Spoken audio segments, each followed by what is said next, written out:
Good morning.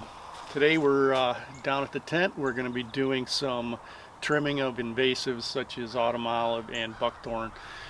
We're also leaving the beneficial plants. And today we're going to show you one of those plants. It's the first to flower in the spring.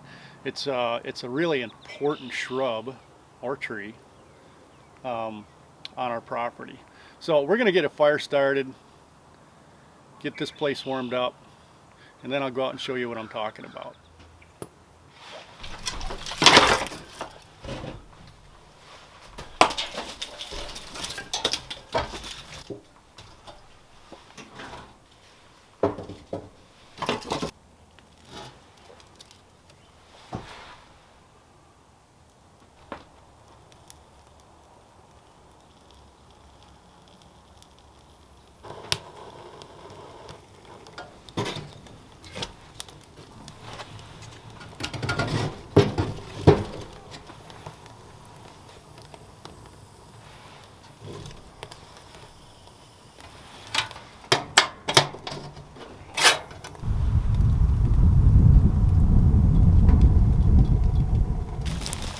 So behind me you can see that we have some serviceberries that we found scattered throughout this property.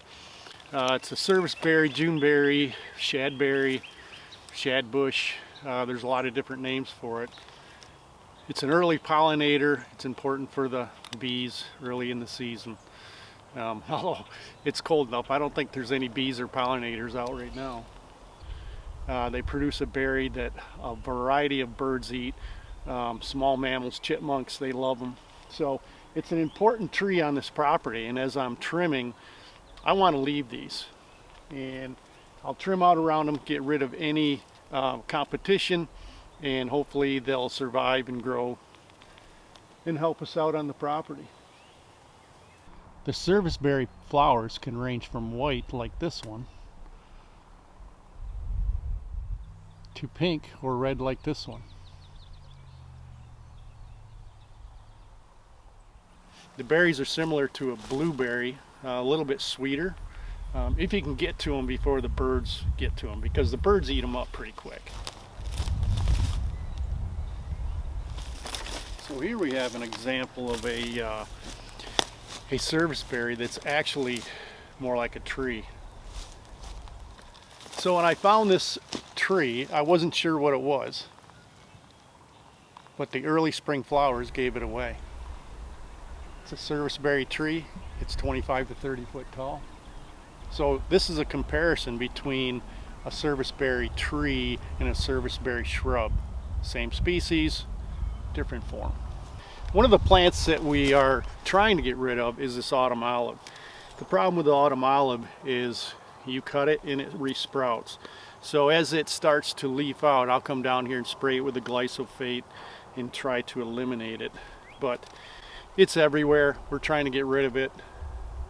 It's a difficult plant to get rid of. You can pull it out by its roots, but on this hillside it's difficult to get in here with a tractor and yank it out. So I cut it, spray it. Seems to be working, but this is one I obviously missed because it's been cut, but it's sprouting quite prolifically. So the emerald ash borer has decimated our ash trees. This one is pretty much dead. We got another one over here that's dead, a bigger one. So this will be firewood this year. It's unfortunate because these are some of the bigger trees that are on my property, besides the pine trees, I guess. So we're going to be turning these into firewood this spring at some point. I guess I'll have plenty of firewood. Plenty of firewood, but no ash trees.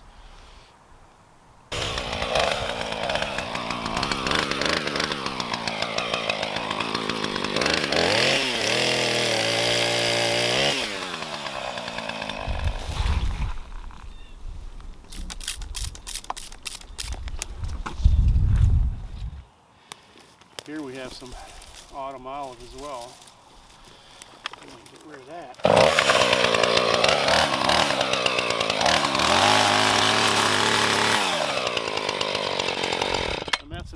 looks like I've already trimmed and it just sprouts back up. Although this one looks like it's dead. I probably sprayed that. But there's an autumn olive over here. This hillside is just loaded with autumn olive. And I'm slowly going in there and trimming it out.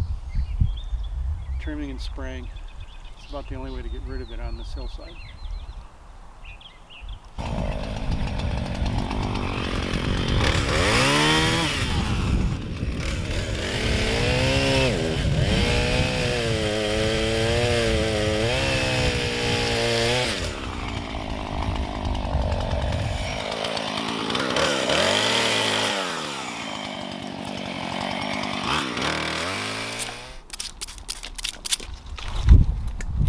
So we do a little bit at a time.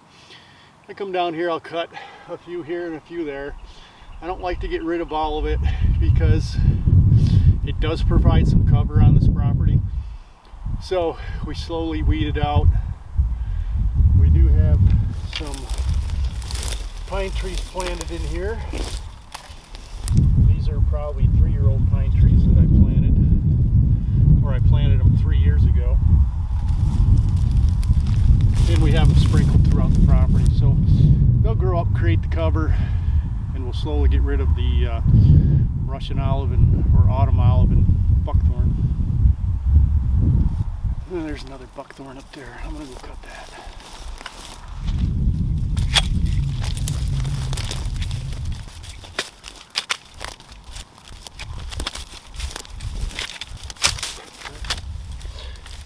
So this is a nice serviceberry tucked in the dogwood, so we'll clean it out around it, get rid of the competition.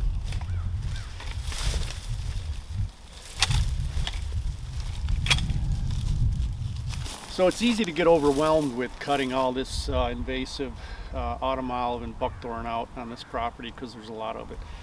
So to try to get away from that, I'll just pick little areas. Like today I just did this little 1/8 acre.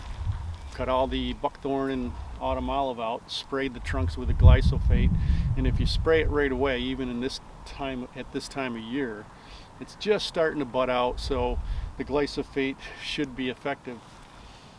So what I'll do is in the early summer come in here and mow this.